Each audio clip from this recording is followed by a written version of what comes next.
evening, everybody. Good night, or no, good evening, I think is what you say when you say hello.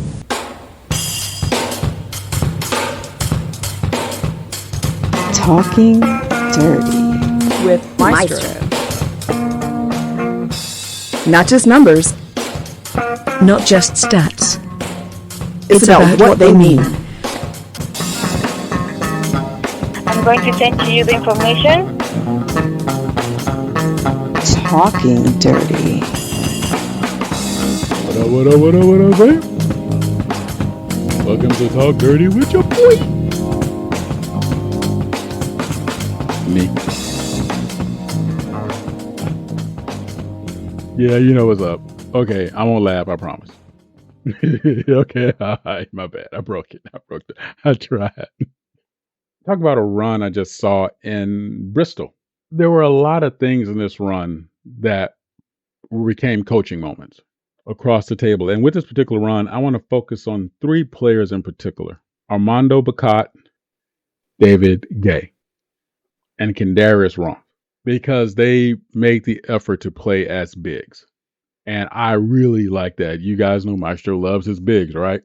And there were a couple of moments where better positioning might have made the difference between them being in a position to have leverage versus what actually happened on the floor, which means that they at least are aware of where to be. Now it's just about fine tuning. In other words, we're going to fix a watch as opposed to build a clock here. Kendarius Rumph started off the game trying to post up. Every given moment, he was trying to post up. And that is strong, high basketball IQ. A couple of things with his post ups. They were a little high when they didn't have to be. Now, I know that sounds counterintuitive. If you're going to full set up, and he did with really strong form and leverage, the problem was he was too far away from the bucket for that post up to be effective, even if he would have received the ball. And I'm just going to say it. He has a strong low post move. In one particular play, he actually, receiving the ball deep in the post, he did turn baseline side, which means he added two other defenders. What do we talk about? The baseline and the sideboard.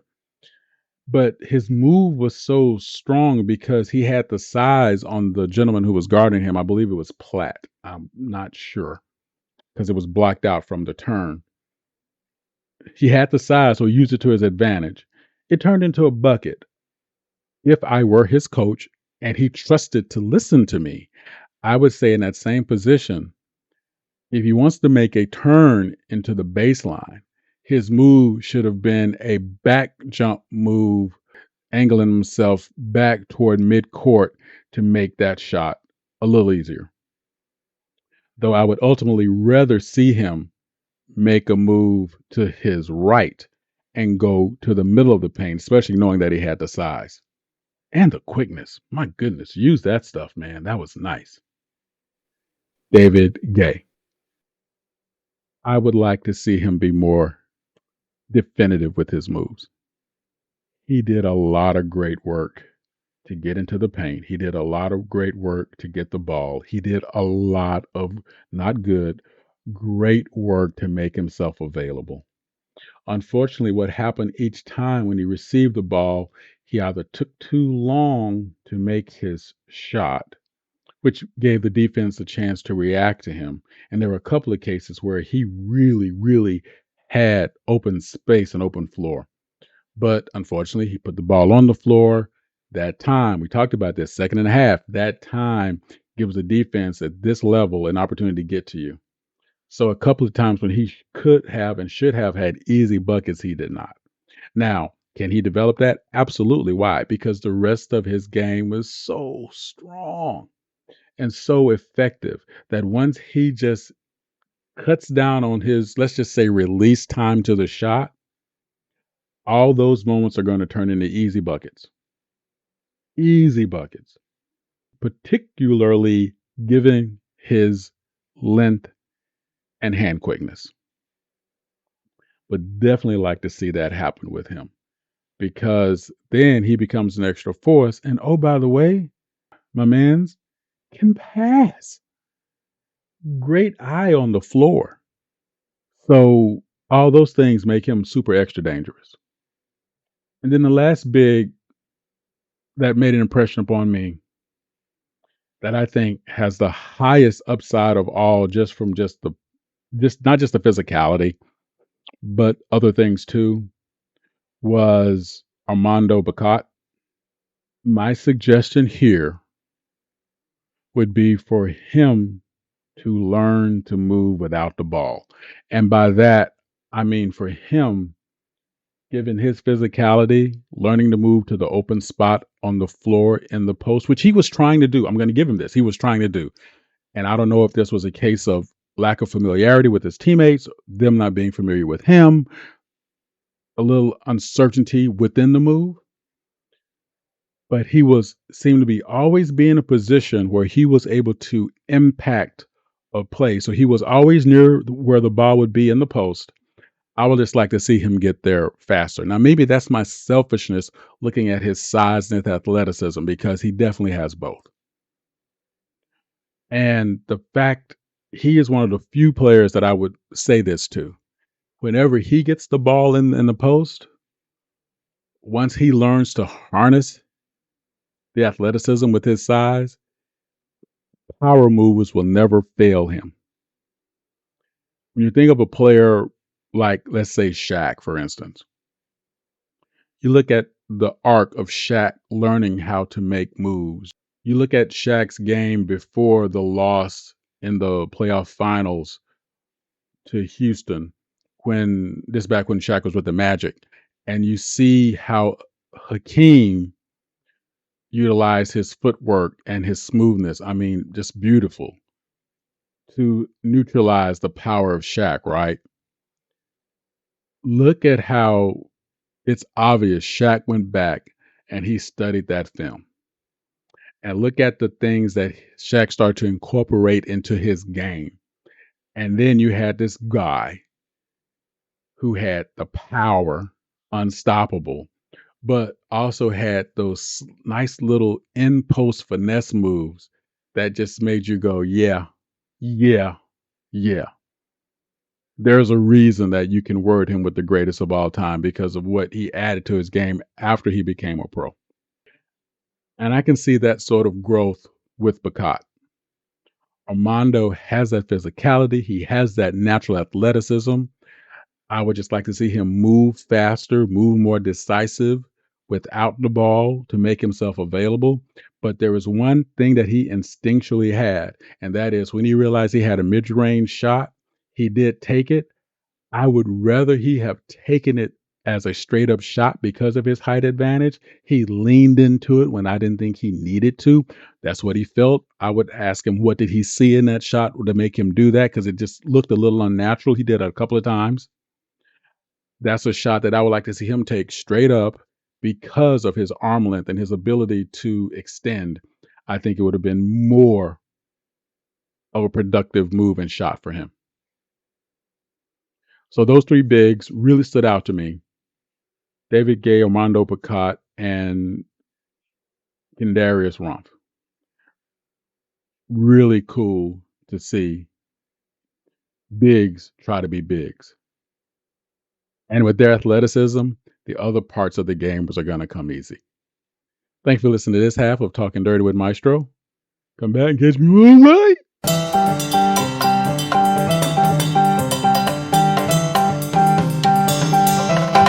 Thank you for listening to the Maestro.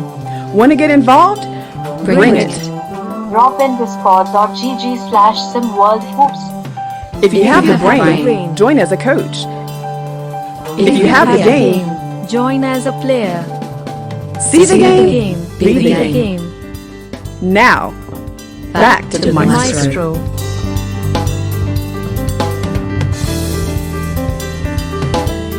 Sorry.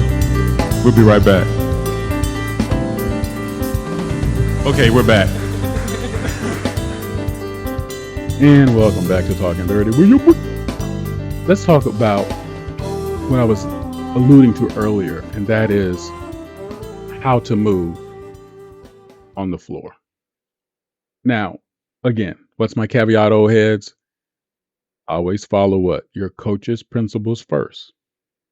But if you're left in a free flow situation, how do you make it work for you? Let's talk about some common sense stuff. Always move to open floor. If you see feet, if you see shoulders, don't go there. You're adding to the crowd. If you want to set up yourself to receive the ball, look to the spot where you can be most effective upon receiving the ball, and that's going to be an open floor spot. But more importantly, you need to understand that your decision need not be made when you get there. It need be made before you get there with your options, because you should be able to see, as in a chess match, 3 moves ahead. If I am standing weak side, that means the ball's on the other side of the floor and there are more people there, and I'm one of a few players on the opposite side of the floor, one of two. So 3 on one side, 2 on the other side. Let's just put it like that. Why would I run over there and clog that side of the floor when I have so much floor on my side to work with? I can flash high, extend it off key. There's room there. Now, what am I going to do? If I'm flared out, extended upper wing, I can reset the trajectory of the floor and reset the defense. Give my side an advantage. Give the cats who are on the strong side an opportunity now to cut to the basket where I can make a strong pass to the rim.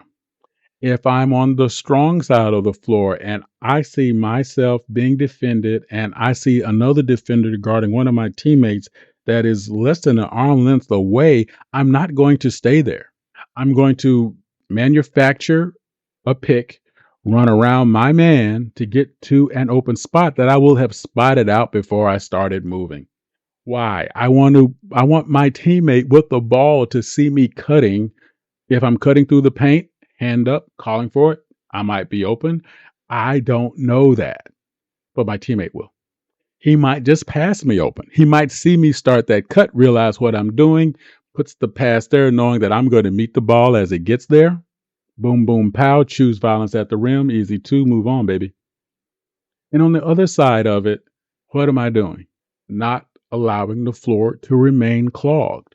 You always want to post move, cut move, flare move to open floor. Spacing is important. If you do all that into traffic, you're allowing one person to defend two. And we always talk about how ineffective that is. And I've been promising to talk about communication because B-Ron, Siege, a few other players here have also brought it up. But there are types of communication that are effective by choice. And both require you being able to read the play. So let's kind of get started with this on the back end of moving to the open part of the floor. When you post up against a cat and you yell, "I'm open," you are not smart. How do you know you're open? I told you what I would do. I would let a player get to their spot. Once I learn their pattern, they reach for the ball. I break on it just like a cornerback. The pass comes to me. I'm out. Don't do that. Be smarter than that. How do you know you're open? First rule, old heads, what do we say? Leverage. You could be guarding me, but if I have you on my hip, if I have you even against my shoulder, because I'm a taller player, I'm open even though you're on top of me. Why? Because you can't make a break off of me to get to the ball when the pass comes in. Family, be smart. Give your teammate an opportunity to give you the effective pass so you can now do what? Serve the play.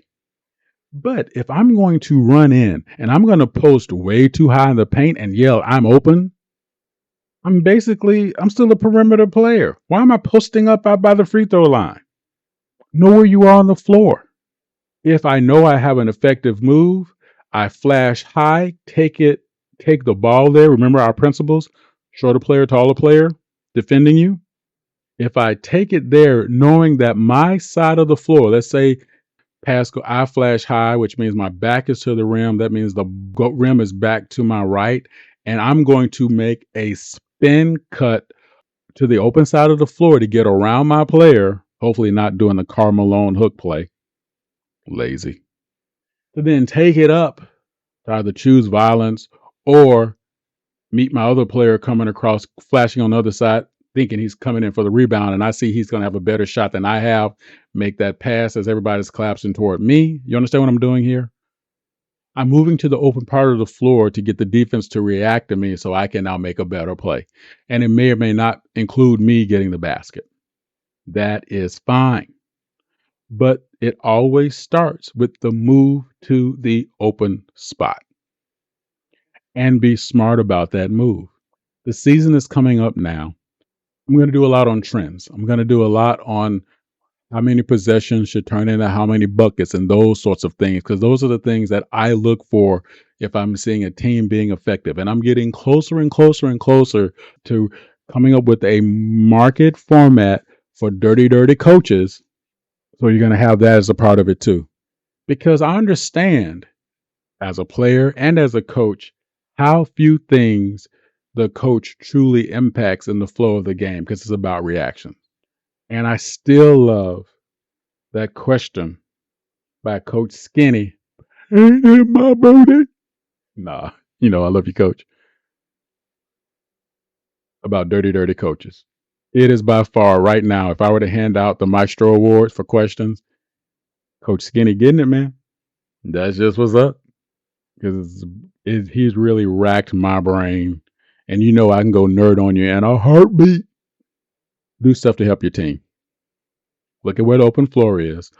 Understand where it is that gives you leverage. So when you make that cut, you make the play. Holla at your boy. Did this help you? Did this not help you? Let's talk about effective cutters. Who are the people you see that always seem to make an effective cut toward the basket? I'm going to talk about one right now. That's not probably high on the list. That's John Collins. John Collins is a player that, even though he took a lot of shots outside of his comfort zone, trying to help the team, not good shots, even though he was wide open because they knew they didn't have to defend him. But whenever he made cuts toward the basket, now granted, when he was with Atlanta, he had a player like Trae Young dishing him the ball. But still, though, he always seemed to know how to use the spot on the floor, and his spots did not have to be as big as others because of his ability to use his ups so quickly. His cutting ability, ace on point. Watch him move. Watch him do what he does. I think you'll like it.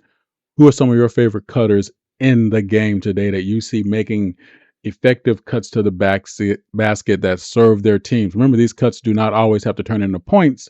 They can also turn into assists. And that's what you see with a lot of your better players too. Even your last couple of MVPs. What do? They make these great cuts and they dish it out to the corner three. Talk to me. Yell at your boy. Let me know what you think about it.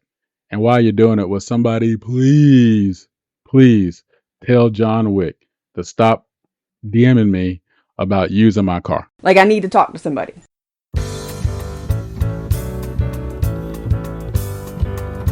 Thank you for listening to Maestro.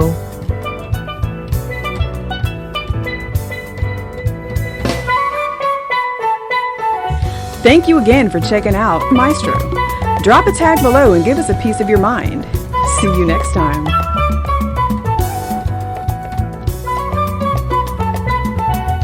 Well, thank you for your time. Have a wonderful day.